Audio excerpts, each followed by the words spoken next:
பாரு, மனிதனுக்காக செய்யப்பட்ட ஒழுக்க முறையை மண்டையில் ஏற்றி வச்சுக்கின்னு என் ஒழுக்க முறை சரி, உன் ஒழுக்க முறை சரியல்ல, இதுதான் போராட்டம், இதுதான் பிரச்சனை. இது வரைக்கும் உலகத்தில் நடந்த எல்லா போராட்டங்களுக்கும் அடிப்படை காரணம் கடவுளாக தான் இருந்திருக்குது. கடவுளான்னா கடவுள் இல்லை, இந்த நேம் ஆஃப் காட், கடவுளின் பெயரால் இவர்கள் ஏற்படுத்தி கொண்ட ஒழுக்க கோட்பாடு தான் பிரச்சனை எங்க? மதம்னா ஆன்மீகம் கிடையாது, ஒழுக்க கோட்பாடு. நல்லா புரிஞ்சு வச்சுக்கணும். ஆன்மீகம் என்றால் இயற்கையை புரிந்து கொள்வது, நல்லா புரிஞ்சு வச்சுக்கணும். அது மாற்றம். இயற்கையை புரிந்து கொள்வதுன்றது வேற, இயற்கையை புரிந்து கொள்வதுன்றது வேற, ஆன்மீகன்றது வேற. இப்போ மதத்தையும் நீங்கள் ஆன்மீகத்தையும் ஒன்றா பார்க்கறது தான் இங்கே பிரச்சனையே. சமூக மாற்றங்களுக்கு ஆன்மீகமாக காரணம், மதம் காரணம். மதம் ஆன்மீகம் இல்லைன்னு முதல்ல புரிஞ்சிடணும். நீங்கள் மதம்னா ஒரு இந்து, கிறிஸ்துவ, முஸ்லீம் எல்லாம் தான் மதம்னு கிடையாது. ஏதோ ஒரு ஞானி கோணி சொன்னாருன்னு வரையறுத்துருக்குதுல்ல, அந்த வரையறையை சுமந்தான் நீங்கள் யார் தான். இப்போ ஆன்மீகவாதிகள் என்ன செய்ய முடியும்னா ஒரு கூட்டத்தை உருவாக்க முடியும். ஆனால் நாளடைவில் இது ஒரு மதமா? வாய்ப்பு இருக்குது, இல்லைன்னா சொல்ல முடியாது. வாய்ப்பு அப்படி வரக்கூடாதுன்றதுல ரொம்ப கவனமாகறேன். நான் அசிங்கமாக பேசினா நீங்கள் என்னை பெருசாக சொல்லுவீங்களா? சொல்ல மாட்டீங்க, புரியுதா? என்ன பெருசாக சொல்லக்கூடாது. நீங்கள் இங்கே நான் முக்கியம் இல்லை, யார் தான் முக்கியம்? கடவுள் தான் முக்கியம். உங்களுக்கு டீல் யாரை கூட? இன்னைக்கு மனிதனுக்கு மதம் போதாதுன்னு புரிய வருது. இன்னைக்கு மனிதனுக்குன்னா புரிய வருது, மதம் போதாதுன்னு புரிய வருது. இப்போ தான் மனிதன் ஆன்மீகத்தின் பக்கம் திரும்புகிறான். உடனே ஒரு பக்கம் கடவுளுக்கு தான் இல்லையான்னு ஒரு குழப்பம் ஏற்படுது. கடவுள் இருக்குதுன்னு உடனே அவன் எங்கே போகிறான்னா மதத்துக்கிட்ட தான் போகிறான். கடவுள் இருக்குதுன்னா மதம் கடந்து தான் சிந்திக்கணும். மதத்துக்கிட்ட போயிட்டா நீ என்ன பண்ண முடியாது. ஆன்மீகம் என்பது ஒரு கோட்பாடு அல்ல, இயற்கையை புரிந்து கொண்டு என்னை புரிந்து கொண்டு இன்புற்று இருப்பது மட்டும்தான் ஆன்மீகம். அப்படி வாழ்ந்தால் யாருன்னா தொல்லை வருமா, பிரச்சனை வருமா? அப்போ நீ இயற்கையோடு இருந்து நீ ஒழுங்காக இருந்து நீ சாதாரணமாக இருந்துட்டு போயிட்டு தானே ஆன்மீகவாதின்னா? எனக்கு ஏன் சொல்கிறேன்னு கேட்குறான் ஒருத்தன். உன்னை ஏன் நான் கேட்க சொன்னேன்னு கேட்குறேன் நான். இங்கே தான் பிரச்சனை. நான் உங்கள் நலன் விரும்பினா ஏன் நிலைமை விரும்பாமல் இருப்பேனா? நீங்கள் நல்லா இருக்கணும், நான் கெட்டு போகணுமா? இல்லை நான் கெட்டு போனால் நீங்கள் நல்லா இருக்கணுமா? தேவையில்லை. நானும் நல்லா இருக்கலாம். நான் பாலம் அமைச்சு தர முடியும், நான் படுத்து நீ என் மேலே நடுன்னு சொல்ல முடியாது. என்னால் என்ன செய்ய முடியும்? பாலம் அமைச்சு தர முடியும். நான் படுத்துக்கிறேன் நீ மேலே ஏறி நந்து போன்னு சொல்கிற அளவுக்கு நான் என்ன கிடையாது. குரங்கு கோட்பாடு பற்றிலாம் நடக்காது. லெஃப்ட் ரைட்லாம் போட்டு குரங்கு நடுன்னு என்ன பண்ண நடக்க? இப்போ குரங்கு நடக்குது, அவ்வளோதான். கோட்பாடோடு நடக்குமா? ஜாலியாக நடக்குமா? அப்போ குரங்காலேயே ஜாலியாக நடக்க முடியும்னா மனுஷன் எப்படி நடக்கணும்? ஒரு குரங்கே தன்னை கொண்டாட்டமாக வச்சுக்க முடியும்னா, ஒரு விலங்குகளே தன்னை கொண்டாட்டமாக வச்சுக்க முடியும்னா மனிதன் எப்படி இருக்கலாம்? எனக்கு பகுத்தறிவு கொண்டாட்டமாக இருக்கிறதுக்கா, துக்கப்பட்டுக்கிறதுக்கா? என்னை நானே குற்ற உணர்வு வச்சுக்கிறதுக்கா, இல்லை நான் மகிழ்ச்சியாக வச்சுக்கிறதுக்கா? என்ன பிரச்சனை?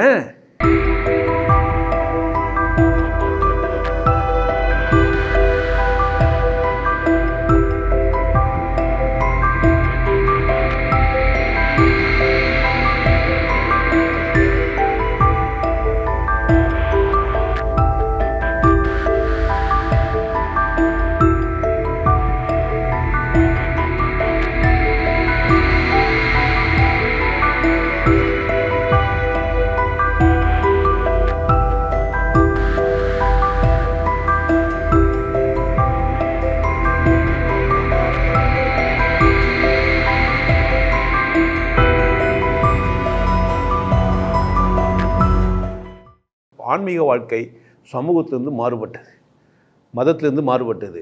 ஆன்மீகம் என்பது தன்னை தான் கொண்டாடுவது, பிறரை நேசிப்பது, அடுத்தவங்க நலனில் அக்கறை எடுத்துக்கிறது. அடுத்தவங்க நலனில் என்ன பண்ணோம்? அக்கறை. நான் சத்தியமாக அக்கறையோடு தான் பேசுகிறேன். நீங்கள் அக்கறையா இல்லைன்னா யார் பிரச்சனை?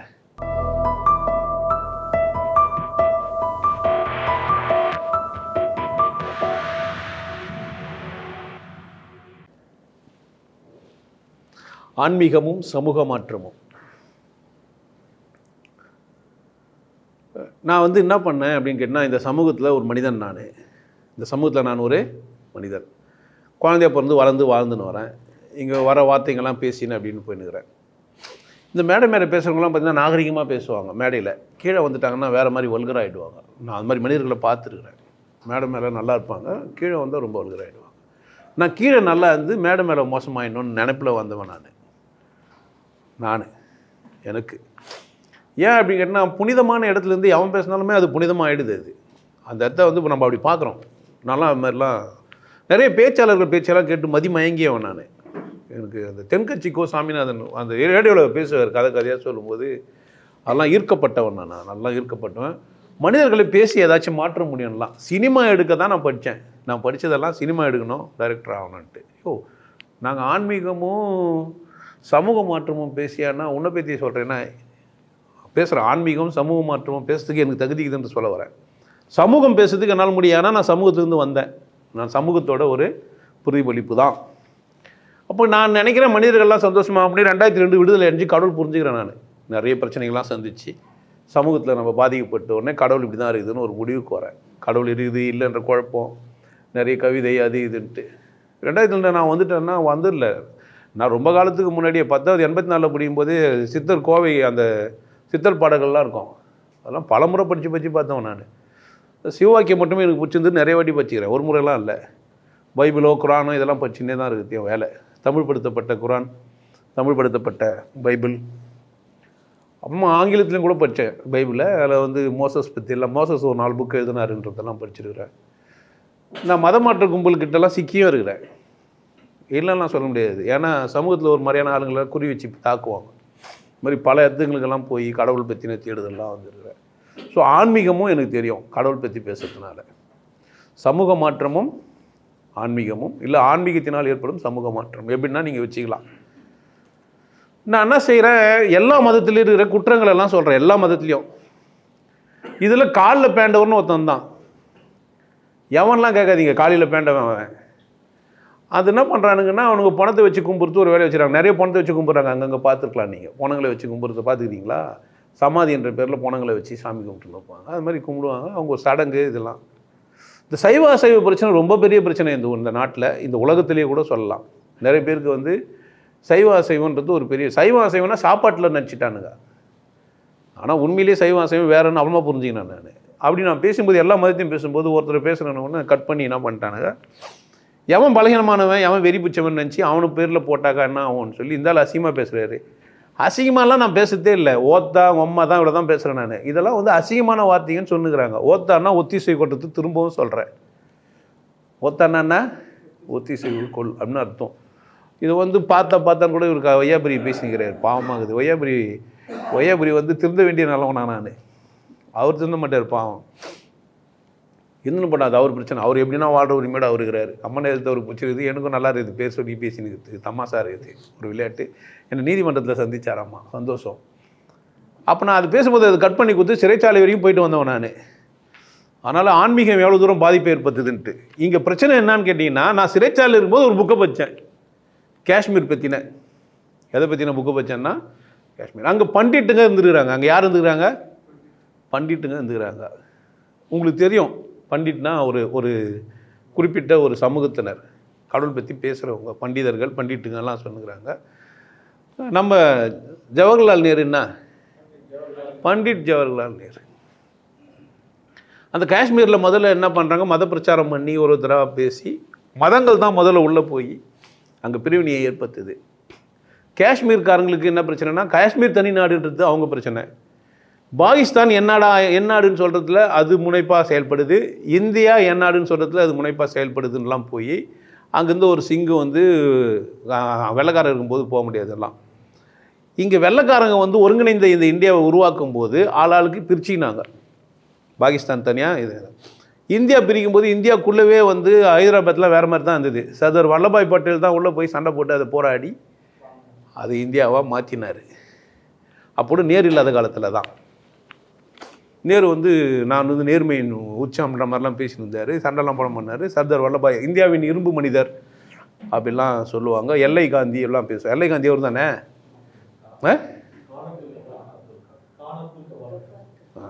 அந்த பக்கம் எல்லை காந்தி, இந்த பக்கம் வந்து ஒரு இந்தியாவின் இரும்பு மனிதர். இப்படிலாம் அந்த வரலாறு அந்த புக்குங்கெல்லாம்.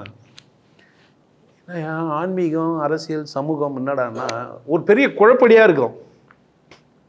மனிதன் எப்போவோ தோன்றினான். ஆளாளுக்கு ஒரு கதை சொல்லுங்கிறான்.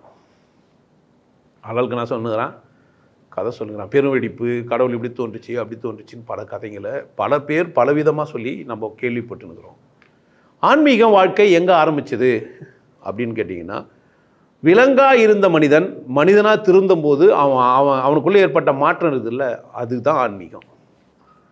ஆன்மீகம் எங்கே ஆரம்பிச்சது அப்படின்னா, விலங்காக இருந்தான்ல ஒரு மனிதன், அவன் ஒரு ஒழுக்க கோட்பாட்டுக்கு உள் வந்திருப்பான்ல, நானும் வாழணும் பித்தியாரும் வாழணுன்ற எண்ணம் வரும்ல. மற்ற ஜீவன்களுக்கெல்லாம் இருக்குமான்னா தன் இனத்தை தானே அழிச்சிக்காது.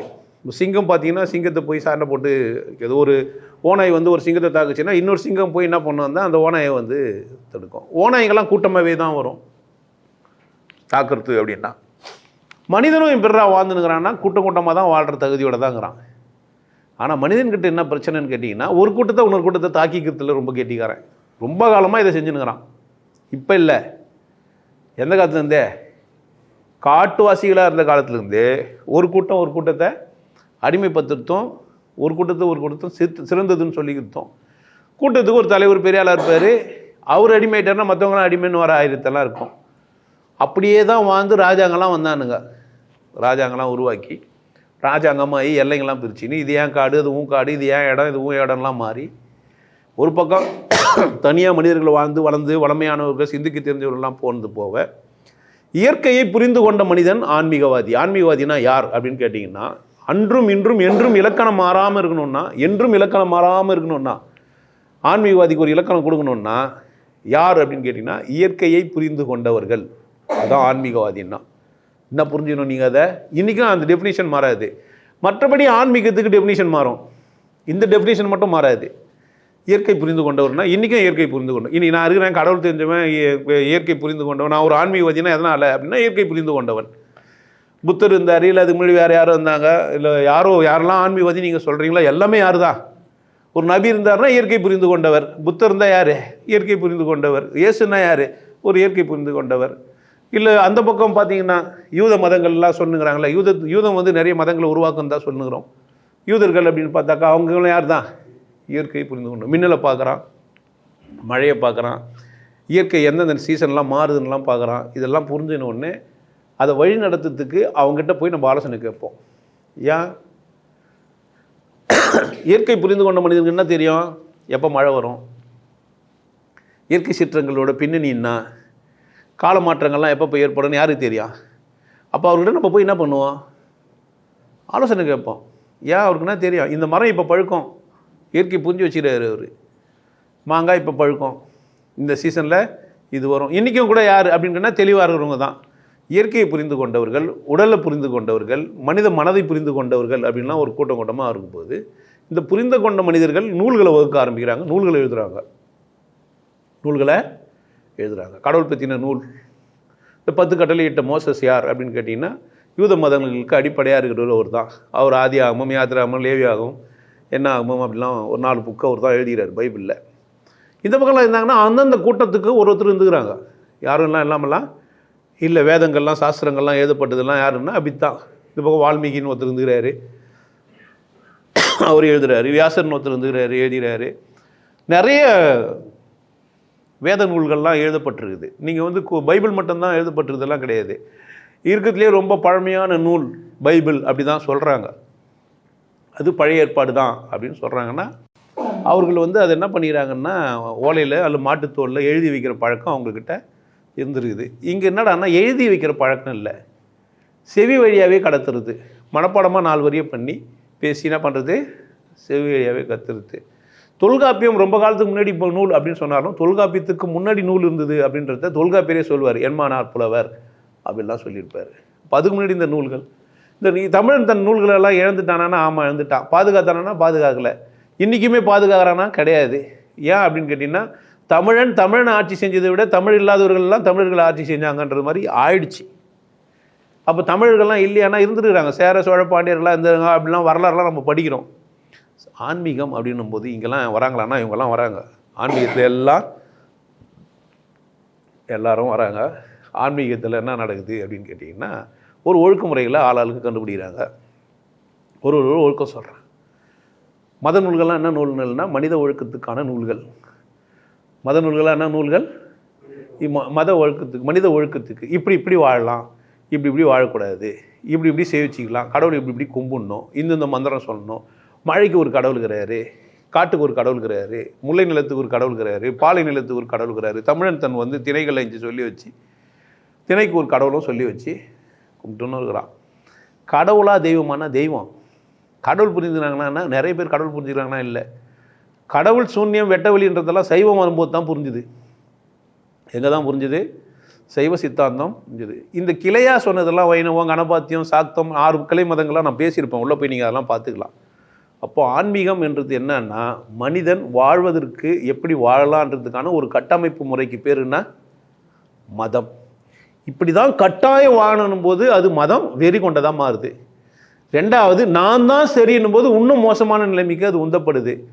என்ன மாதிரி தான் நீயும் வாழணும்னு சொல்லும்போது தான் சண்டைக்கிடுது.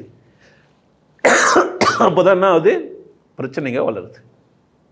அது வரைக்கும் என்ன இல்லை, ஒரு கூட்டம் இன்னொரு கூட்டத்தை சந்திக்காத வரைக்கும் பிரச்சனை இல்லை, அது இஷ்டத்துக்கு வாழ்ந்துக்கலாம். ஒரு கூட்டம் இன்னொரு கூட்டத்தை சந்திக்காத வரைக்கும் என்ன இல்லை, பிரச்சனை இல்லை, அது எப்படி வாழ்ந்துக்கலாம். இன்றைக்கி கூட இஸ்ரேலில் சண்டை ஏன் அப்படின்னு கேட்டிங்கன்னா, இஸ்லாமியர்களுக்கும் யூதர்களுக்குமானது. இஸ்லாமியர்கள் என்ன சொல்கிறாங்க, நாங்கள் தான் அவங்களுக்கு இருக்கிறதுக்கான இடத்த கொடுத்தோம் அப்படின்றாங்க இஸ்லாமியர்கள். யூதர்கள் என்ன சொல்கிறாங்க, இஸ்ரேலர்கள் என்ன சொல்கிறாங்க, இடத்த கொடுத்துருக்கலாம், நாங்கள் தானே உங்களுக்கு எல்லாத்தையும் பார்த்துக்கிறோம், எங்களுக்கு நீங்கள் எதிரி இல்லை, நாங்கள் இன்னும் கொஞ்சம் பரப்பளப்பை விசாரம் பண்ணுவோன்றாங்க இவங்க. பரப்பளப்பை விசாரம் பண்ணிக்கலாம், வாழ்கிறதுக்கான எங்களுக்கு ஆதாரம் வேணுன்றான் அவன். பிரச்சனை 2 மதத்துக்கு, பிரச்சனை 2 கடவுள் கோட்பாட்டுக்கு, பிரச்சனை 2 ஒழுக்க முறைக்கு. பிரச்சனை எங்கே பாரு? மனிதனுக்காக செய்யப்பட்ட ஒழுக்க முறையை மண்டையில் ஏற்றி வச்சுக்கின்னு என் ஒழுக்க முறை சரி, உன் ஒழுக்க முறை சரியல்ல, இதுதான் போராட்டம், இதுதான் பிரச்சனை. இது வரைக்கும் உலகத்தில் நடந்த எல்லா போராட்டங்களுக்கும் அடிப்படை காரணம் கடவுளாக தான் இருந்திருக்குது. கடவுளான்னா கடவுள் இல்லை, இந்த நேம் ஆஃப் காட், கடவுளின் பேரால் இவர்கள் ஏற்படுத்தி கொண்ட ஒழுக்க கோட்பாடு தான் பிரச்சனை. பிரச்சனை எங்கே? பாட்டில் நம்ம சினிமா பாட்டில் சாதாரணமாக ஒழுக்கம் ஊருக்கு ஊர் மாறி கிடக்கு அப்படின்னுவாங்க. அத்தை பொண்ணை கட்டிக்கிட்டா, சித்தப்பா பொண்ணை கட்டிக்கிட்டா, இதெல்லாம் ஒழுக்க கோட்பாட்டுக்குள்ளே வருது. மொட்டை வச்சுக்கிட்டா, முனையை வெட்டிக்கிட்டா, எல்லாம் ஒழுக்க கோட்பாட்டுக்குள்ளே வருது. சட்டை போட்டுக்கிட்டா, ஜுப்பா போட்டுக்கிட்டா, ஒழுக்க கோட்பாட்டுக்குள்ளே வருது. காவி கட்டிக்கிட்டா, வெள்ளை துணி போட்டுக்கிட்டா, ஒழுக்க கோட்பாட்டுக்குள்ளே வருது. ஒரு மனிதன் இப்படி தான் வாழணும் அப்படின்னு சொன்னால் அது என்ன? அது ஒரு ஒழுக்க கோட்பாடு. அந்த ஒழுக்க கோட்பாடு மதங்களுக்கு மதம் மாறுது, மதங்களுக்கு மதம் மாறுது. சந்திக்காத வரைக்கும் என்ன இல்லை, பிரச்சனை இல்லை. ஒரு சமூக அமைப்பாக மாறுது. அவங்களுக்குள்ள ஒரு சட்டம் போட்டுக்கிறாங்க, நான் ராஜாவாக இருக்கிறேன், நீ மந்திரியாரு, நீ அதுவாரு, நான் இதுவாரு, இப்படிலாம் சொல்லி அவங்கவுங்க என்ன பண்ணிடுறாங்க, ரூல்ஸ் அண்ட் ரெகுலேஷன்லாம் போட்டு வந்துடுறாங்க. சரி தப்பு நம்ம வர முடியாது, பட் வாழ்க்கை முறை அப்படி வாழ்ந்துக்கிறாங்க. பெண் எப்போது அடிமையானால், ஒரு கதை போய் ஆராய்ச்சி பண்ண போனீங்கன்னா, காட்டுவாசியில் இருக்கும்போது கண்டபணி தான் சுற்றி திஞ்சுன்னு இருந்தானுங்க. இந்த ஒழுக்க கோட்பாடு வரும்போது தான் மனைவி ஆக்கப்பட்டா. மனைவியாக எப்போ ஆனா, மனைக்கு வீட்டில் இருந்தாலும் எப்போ ஆனா அப்படின்னு பார்த்தீங்கன்னா, ராஜா மட்டும் தான் கல்யாணம் பண்ணிப்பார், எல்லாம் பண்ணிக்க மாட்டாங்க. ஏன்னா ராஜாவுக்கு தான் வாரிசு யாருன்னு தெரியணும், மற்றவங்களுக்கெல்லாம் வாரிசுங்கள்லாம் தேவையில்லை. இதெல்லாம் படிச்சு விட்டு இப்போ பின்னாடி ஒருத்தர் ஓசோ வந்து சொல்கிறார், கம்யூனா வாழுங்கன்னெலாம் சொல்லிட்டு போயிடுறாரு. சில ஆசிரமத்தில், ஆனந்த ஆசிரமம், என் பேர் கொண்ட ஆனந்த ஆசிரமத்துங்களில் இன்றைக்கும் அந்த மாதிரி இருக்குதுன்னு கேள்விப்படுறேன். நான் வந்து அதிகாரப்பூர்வமாக தகவல் சொல்ல முடியாதனால தான் அந்த ஆசிரம பேர் என்னால் சொல்ல முடியல. பட் இன்றைக்கும் அந்த மாதிரி வாழ்கிறதா கேள்விப்படுறேன். கம்மினா யாருன்னா யாருக்குன்னா உற வச்சுப்பாங்க. ஆனால் அந்த குழந்தை அந்த ஆசிரமத்துக்கு சொந்தமானது, அதில் வளர்த்தெடுக்கப்படுவாங்க. அது மாதிரி இருக்குது, நான் கேள்விப்பட்டேன். ஆனால் நான் ஒன்றா பண்ண முடியாது, எவிடன்ஸ்டாக சொல்ல முடியாது. அது மாதிரி வாழ்கிறாங்க, வாழ்ந்துக்கலாம், அது அவங்கவுங்க இஷ்டம்தான். வாழ்க்கை முறை அவங்கவுங்களுக்கு இஷ்டம்தான். இப்போ இந்த குறிப்பிட்ட மதங்களுக்குள்ளே இருக்கிற நூல்கள்லாம் என்ன செஞ்சு வச்சுருக்குதுன்னா, மனிதனை எப்படி எப்படி வாழணும், எப்படி எப்படி கட்டுப்படுத்தணும்னு நிறைய கதைங்க சொல்லுது. மனைவி எப்படி நடந்துக்கணும், கணவன் எப்படி நடந்துக்கணும், ராஜா எப்படி நடந்துக்கணும், மந்திரி எப்படி நடந்துக்கணும், ஒரு மாணவன் எப்படி நடந்துக்கணும், இப்படிலாம் வரையறுத்துருக்குது. இந்த வரையறைக்குள்ளே வந்துடணும். நீ ஒரு பிறப்பால் ஒரு ஆள், நீ மனுலாம் சொல்லி இந்த கதையெல்லாம் சொல்கிறாங்கல்ல, இதெல்லாம் சேர்த்து வச்சுன்னு ஒரு மதமாக கூட்டமாக மாறிச்சு. ஒற்றுக்கொண்ட அல்லது ஏற்றுக்கொண்ட அல்லது தவிர்க்க முடியாத காரணங்களால் மனித வாழ்க்கை நகருது.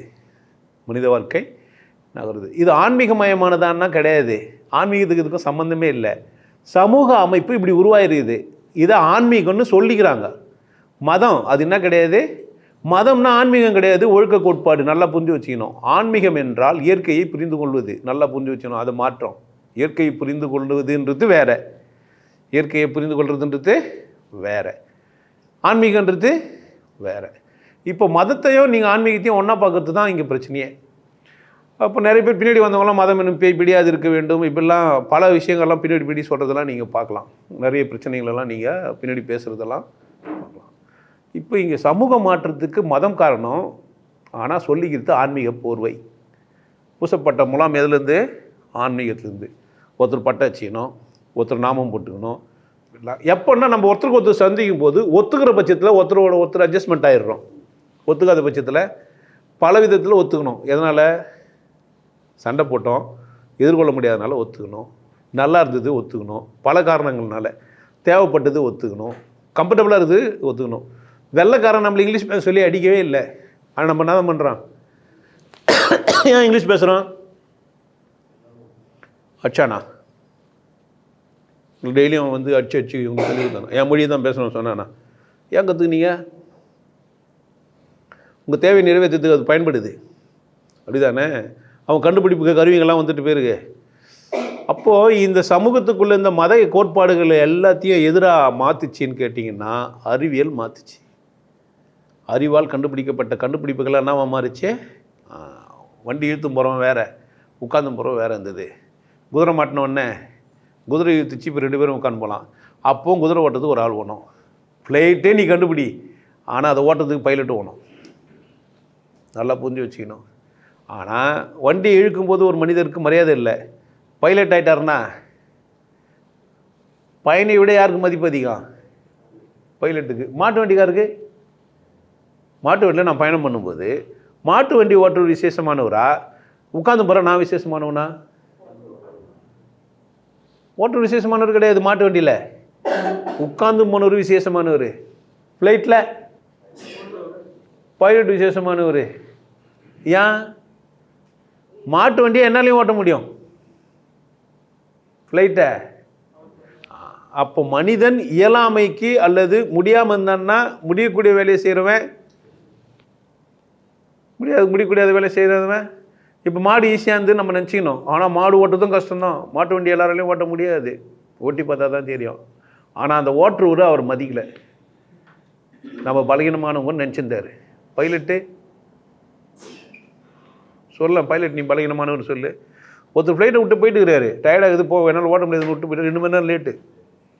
இப்போ தான் ஒரு 3 வாரத்துக்கு முன்னாடி ஒரு செய்தி, என் மனநிலை சரியில்லை, என்னால் என்ன பண்ண முடியாது, ஃப்ளைட் ஓட்ட முடியாதுன்னு விட்டு போயிட்டே இருக்கிறாரு. இன்னொருத்தன் மலேசியாவில் என் ஆளை ஒருத்தன் சிறைச்சாலை வச்சுருங்க, அதனால் விட முடியாதுன்னு காணாமே பண்ணிட்டான். மாட்டு வண்டி ஓட்டுறவரே தன்னை மதிக்கலை. அப்போ மதம் என்ன கற்றுக் கொடுத்துச்சின்னு கேட்டிங்கன்னா, மனிதனை அவனே மதிக்கூடாதுன்னு கற்றுக் கொடுத்துருது. நல்லா புரிஞ்சு வச்சுக்கணும். இந்த இடத்துல நான் எங்கே முரண்படுறேன் அப்படின்னு கேட்டிங்கன்னா, எந்த மதமும் அந்த மனிதனை அவன் மதிக்கக்கூடாதுன்னு சொல்லி கொடுத்துருது. எந்த மதமும் இதில் வந்து விதி விலக்கெல்லாம் கிடையாது. எந்த மதம்லாம் சொல்ல வரல. எந்த மதமும் என்ன சொல்லி தரல. ஏன் ஏன் ஏன் இந்த அவலம்? அது எழுதணுனுக்கு ஏதோ தெரிஞ்சிருக்குது, இயற்கையை புரிஞ்சுன்னு இருக்கிறான். அவன் எழுதுனதுனால, அவன் விசேஷன்றதுனால அவன் சொன்ன எல்லாமே என்னவா தான் இருக்கான். புரிஞ்சிச்சா? அப்போ அவர் சொன்ன விசேஷமாக இருக்கும். நான் இங்கே தனிநபர் இந்த மதத்தை எதிர்த்து யாராலுமே கேள்வி கேட்க முடியாது. இன்றைக்குமே இந்து மதத்தை தாண்டி நீங்கள் வேறு எந்த மதத்தில் போனாலும் அந்த பிலீவிங் சிஸ்டத்தை உங்களால் உதைக்கவே முடியாது. நான் பாதிக்கப்பட்டதே காரணம் என்னன்னாக்கா, இந்து மதத்தை திட்டினாலாம் நான் பாதிக்கப்பட்டே இருக்க மாட்டேன். புரியுதா? முருகர் 2 பொண்டாட்டி இருக்குது, ஒத்தா அவெல்லாம் பெரிய ஆளான்னு பேசியிருந்தேன்னு வச்சுக்கேன், ஓத்தா முருகரை வந்து பேசணும்லாம் சொல்ல மாட்டான். அந்த ஓத்தான்ற வார்த்தை அங்கே பிரச்சனை கிடையாது. முருகர் 2 பொண்டாட்டின்றதும் பிரச்சனை கிடையாது. வேறு எந்த மதத்தை பேசினாலுமே அவனுக்கு பிடிக்கல, கிரிட்டிசைஸுக்கு ஒத்தே வரமாட்டேன்றான். நீங்கள் ஒத்துக்கணும். இப்போது நான் கர்ணன் வந்து குந்தி தேவிக்கு பிள்ளையா பிறந்தார் சூரியன் மூலியமா, இது சாத்தியமானு யார் வேணால் கேட்கலாம். ஆனால் வேறு யாருன்னா அது மாதிரி கன்னியாக இருக்கிறவங்க பிள்ளை பெற்றாங்கன்னா கேட்கவே முடியாது. கேட்கலாம், வெளியேந்து கேட்கலாம், மதத்துக்குள்ளேருந்துலாம் கேட்க முடியாது. வெளியேந்து நம்ம பேசலாம், நம்ம கேட்கலாம். அது இடத்த பொறுத்து இருக்குது. ஒத்துக்குன்னா ஆச்சு, ஒத்துக்கலாம் கொடி பிடிப்பாங்க. அதுமாதிரி நீதிபதிக்கிட்ட போய் வையாபுரி நான் எனக்காக முறையிட்டால் தான் ஆச்சு, இதால் நல்லவனாக தாங்கிறான், திருந்த வேண்டிய நல்லவன் கூட வையாபுரி போய் சொன்னாலும் சொல்லுவான். இதுக்காக போய் தெரியாது இல்லை, வையாபுரின்னு ஒருத்தன் மாட்டிங்கிறான் நமக்காக. புரியுதா? ஏன்னா அவன் ஜட்ஜிக்கிட்ட பேசணும் இப்போ தான் சொன்னான். போய் நமக்காக கூட என்ன பண்ணலாம், ஜட்ஜிக்கிட்ட பர்சனலாக போய், ஐயா அந்த நல்லவன் தான், ஏதோ பாவம் தெரியாமல் ஓத்தவங்கம்மான்னு பேசிக்கிறான், மன்னிச்சு விட்ருங்கோ, நம்ம வர போய் அங்கே கையை கட்டினா சொல்லுவான் பேச மாட்டோம், பேச மாட்டேன்னு சொல்லிட்டு பேசிக்கிறேன். நான் மதத்தை தான் பேச மாட்டேன் இப்போவும் தான்.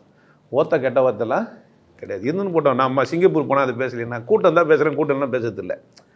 அந்த ஃப்ளேவருக்காக பேசுறது இல்லைன்னா அது எனக்கு மேட்ரு இல்லை, அது ஒரு விஷயம் கிடையாது, அது ஒரு மேட்ரும் இல்லை, பேச வேண்டியதும் இல்லை.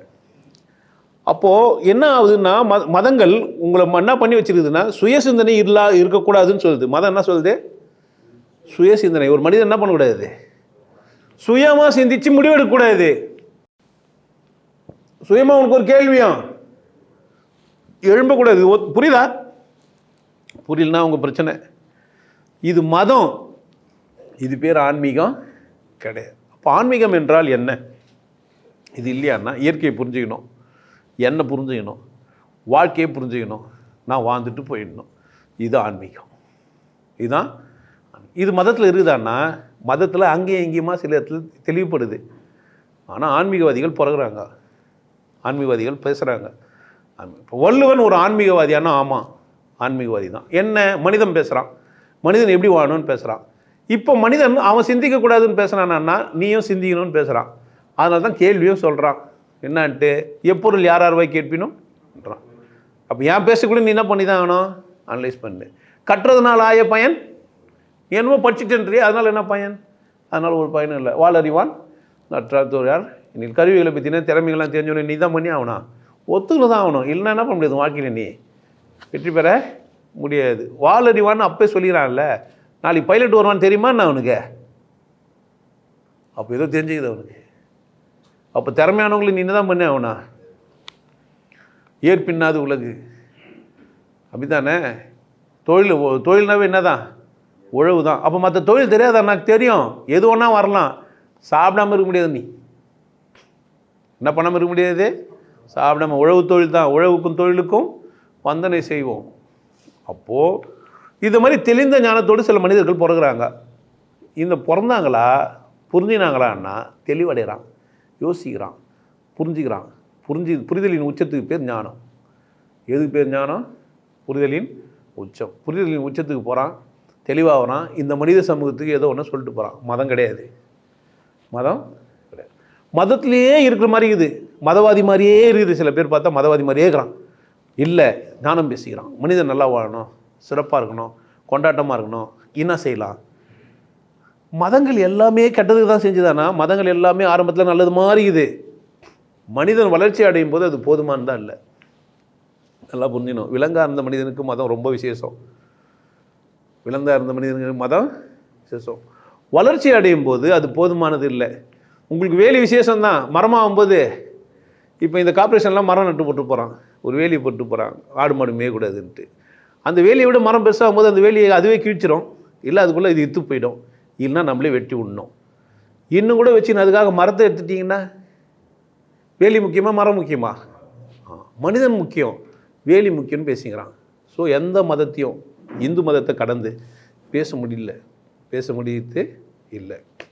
இந்து மதத்துலேயே இருக்கிறவங்க கூட என்ன செய்கிறான் அப்படின்னு கேட்டால் இங்கேயும் அங்கேயுமா என்ன ஆகுதுன்னா கொலாப்ஸ் ஆகுது. இப்போது சமூகத்தில் எல்லா கூட்டங்கள்லாம் ஒன்று அணையும் போது ஒன்று ஒத்துக்கிறான் போகிறதெல்லாம் போய் புதுசாக ஒன்று வருது.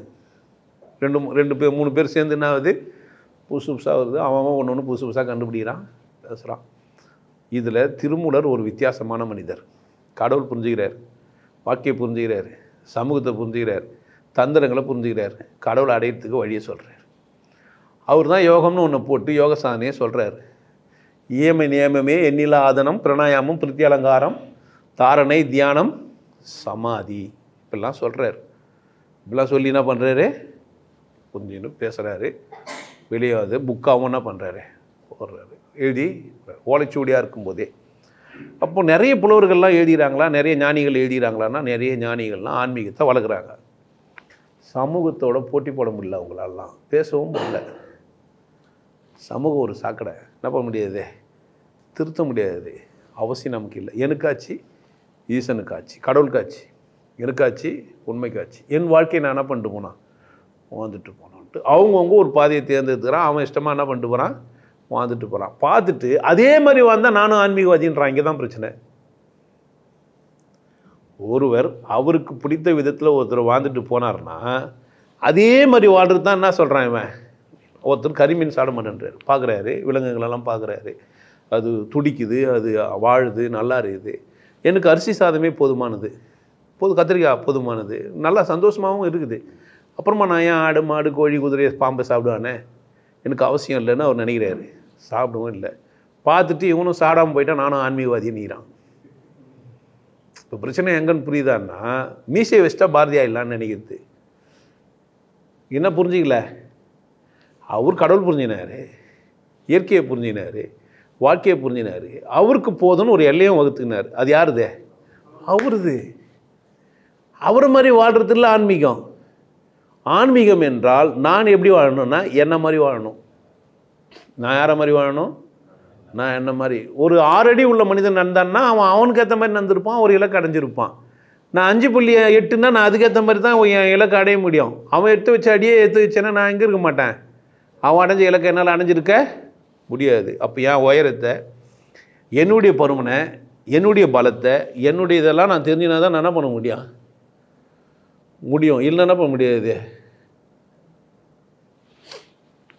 அப்போ செய்ய சாத்தியப்படாது. அப்போ நான் தான் புரிஞ்சு வச்சுக்கணும். கூட்டமாக இவர்கள் வன்முறையை கையாளுறதெல்லாம் இங்கே நடந்துருந்தது. ஒருத்தரும் ஒரு மாதிரி இருக்கிறாங்க. அப்போது ஆன்மீகன்ற பேரில் என்ன வைக்கிறானுங்க? ரவுடிங்க தான்ங்கிறானுங்க. ஆன்மீகம் இல்லை. கொள்கைக்காக வேண்டி உயிர் தியாகம் பண்ணுறது, வாள் எடுத்துன்னு போகிறது, வெட்டுறது, ஒருத்தன் கொலை பண்ணிக்கிறது, சாவடிக்கிறது, இந்த அளவுக்கு எஸ்டீம் போயிட்டுக்கிறான். இப்போது ஒருத்தனை கூட்டமாக நாயிட்டுக்கிறானுங்க, வெறி கொண்டு நாயிட்டுக்கிறான்.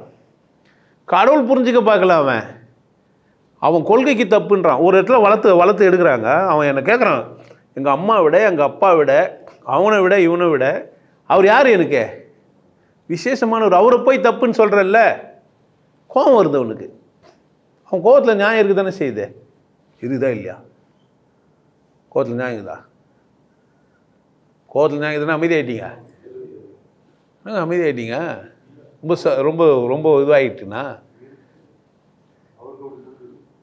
எப்படிங்க கோபத்தில் நியாயம் இருக்க முடியும்? சிந்திக்க வேண்டியதில் கோபப்பட்டு என்ன பிரயோஜனம்?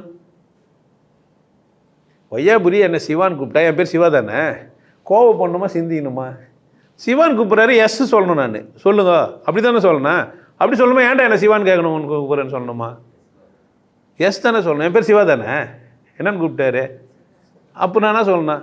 வாடப்படவே கூப்பிட்றாரு, டேயின்றாருன்னு வச்சிங்களேன், என்ன பண்ணணும்? எஸ் தானே. அப்புறமா கூட கேட்கலாம், என்ன நான் என்னை போய் டாயின்றேன், என்ன தான் பெருனா தான் நான் ஒரு மரியாதை பேசக்கூடாதா கேட்கலாம். இல்லை டாய் பூச்சி தான் என்ன பண்ணலாம், நம்மளாம் சொல்கிறா டாய், நம்மளும் என்ன பண்ணிட்டு போகலாம். தப்பு கிடையாது தானே. அங்கே என்ன இல்லைன்னா மனிதனுக்கு மொத்த மூளையோ என்ன ஆகிட்டுக்குது அப்படின்னா, மதம் போய் என்ன ஆயிடுச்சு, உள்ளே கரப்ட் ஆயிடுச்சு, உள்ளே இன்பில்டு பண்ணிட்டான். இதான் சரி. குழந்தைந்தே அவனுக்கு சரி சரி சரின்னு சொல்லி கொடுத்த உடனே அவன் என்ன கற்றுக்கினானோ அதான் அவன் சரின்றான். ஒருத்தன் கரிமீன் சாப்பிடுவேன், கரிமீன் சாப்பிடாதவன் ஒரு கூட்டமாயிட்டானா. இப்போ இது வரைக்கும் என்ன தான் சொல்லுங்கிறானுங்க? சாப்பிடாதவங்களாம் என்ன சொல்லுங்கிறான்? சாப்பிடாது தான் சரின்றான். சாப்பிட்றவங்க மட்டும்தான் கூனி குருவி போகிறான் சமயத்தில். இப்போ பிரச்சனை அவன் கூனி குருவி போடுறது நான் பேசுகிறேன்னா இது இவங்களுக்கு பிடிக்கல. பிரச்சனை அங்கே தான். பிரச்சனை எங்கே? ஒருத்தனை பண்ணி வச்சுக்கிறான். நீங்களாம் அசிங்கமானவங்க, நாங்களாம் யார்? நாங்கள் புனிதமானவர்கள், சைவம் சாப்பிடுங்கிறோம். நீ அசைவம் சாப்பிட்ற, நீ யார்? புனிதமற்றவன்னு சொல்கிறான். இல்லைடா நானும் கடவுள் தெரிஞ்சுனேன், எனக்கும் கடவுள் தெரியுது, கறி சாப்பிடுவேன்னு சொன்னால் ஒத்துக்க முடியல அவனால். எங்கே பிரச்சனைனா கரிமீனில் பிரச்சனை இல்லை அவனுக்கு. நாங்கள் புனிதமானவர், நீ எப்படி புனிதமானவனாக இருக்க முடியும்னு கேட்குறான். இங்கே தான் பிரச்சனை. இப்போ என்னை கெட்டவன் சொல்கிற அளவுக்கு ஆகிட்டான் அவன். நீ நல்லவன் தாண்டா திருந்த வேண்டியதுன்ற, என்ன திருந்தணும்னா கரிமீன் சாப்பிடணும் திருந்தணும். எங்கே வந்து நிற்கிறான் அவன்? கோட்பாட்டில் நிற்கிறான் அவன். ஏதோ கற்றுக்கணும் பத்தியா, அங்கே நிற்கிறான். நாம் கறி சாப்பிடாம கற்றுக்கணும், அவன் கறி சாப்பிட கற்றுக்கணும். அவ்வளோதானே, அவ்வளோதான். இதனால எனக்கு என்ன நஷ்டம்? மாடுக புனிதமானதுன்றான். இவன் யாரு? மாடு சாப்பிட்றவன் யாரு? யாரை புனிதம்னு சொல்லணும்? இப்போ பாருங்கள், ஆன்மீகன்ற பேரில் சமூக மாற்றங்கள் எங்கே வராது அப்படின்னு கேட்டிங்கன்னா, நீங்களாக புரிஞ்சுன்னு நீங்கள் ஒத்துக்காத வரைக்கும். மாடு ஓட்டுற, வண்டி ஓட்டுற நான், பைலட் ஆனாலும் மாடு ஓட்டினாலும் நான் தான் விசேஷமானவையா? மாடு யார் கையில்? யார் டிரைவரு? பாரு, இதை வியாசன் மறைமுகமாக சொல்லிட்டு போய்கிறான். யார் விசேஷமானவங்களா? வண்டி ஓட்டுருவேன். தேர் ஓட்டிந்தாரா கிருஷ்ண பரமாத்மா? யார் பேச்சு கேட்டார்? அர்ஜுன. ஏன் பைலட் ஆகி தான் அவருக்கு உருவாகணும்னு அவசியம் இல்லை. குதிரை ஓட்டினா கூட யார் தான் அவர்? எந்த அளவுக்கு சூழ்ச்சி புரிஞ்சு வச்சுக்கிறானுங்க. அப்போ வியாசனோட ஞானம் எந்த அளவுக்கு இருந்துருக்குது? தெளிவாக தான் இருந்துக்கிறான், சொல்லவும் செஞ்சுக்கிறானுங்க மறைமுகமாக. ஏன் நேராக சொல்ல முடியல? நேராகவும் சொல்லிக்கிறான். ஆனால் நமக்கு கதை சொன்னவங்களாம் யார் சொல்லுங்கிறாங்க? கண்ணனையும் கிருஷ்ணனையும் தான் சொல்லுங்கிறானுங்க. வியாசர் சொன்னார்னா சொன்னாங்க உங்களுக்கு? ஏன் வியாசர் சொன்னார்னு சொல்லலை? அது எழுதுந்த யார்? கண்ணன்றது கதாபாத்திரம் தானே.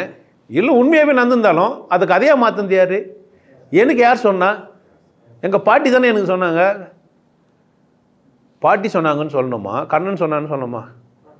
எனக்கு ஒரு கதை சொல்கிறாங்க. கண்ணன் ரொம்ப நல்லவன்டா, நல்லா படிப்பான், மனப்பாடம் பண்ணிவிடுவான், பயங்கர அறிவாளியாக இருப்பான், நீயும் அது மாதிரி வாழுன்னு சொன்னாங்க. இப்போ நான் உங்ககிட்ட நான் நல்லா படிக்கணும், அறிவாளியாக வாழணும்னு பாட்டி சொன்னாங்கன்னு சொல்லணுமா, கண்ணன் சொன்னாங்கன்னு சொல்லணுமா?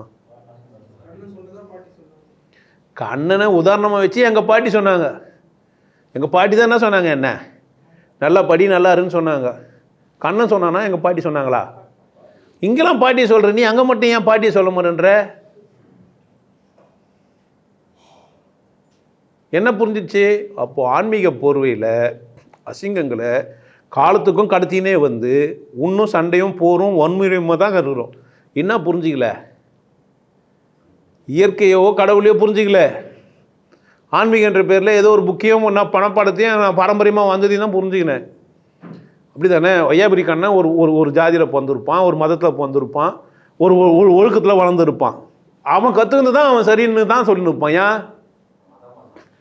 இப்போ என்ன பார்த்து என்ன சொல்லுவான்? சிவா நீயும் எப்படி தான்டா சொல்லுங்கிற?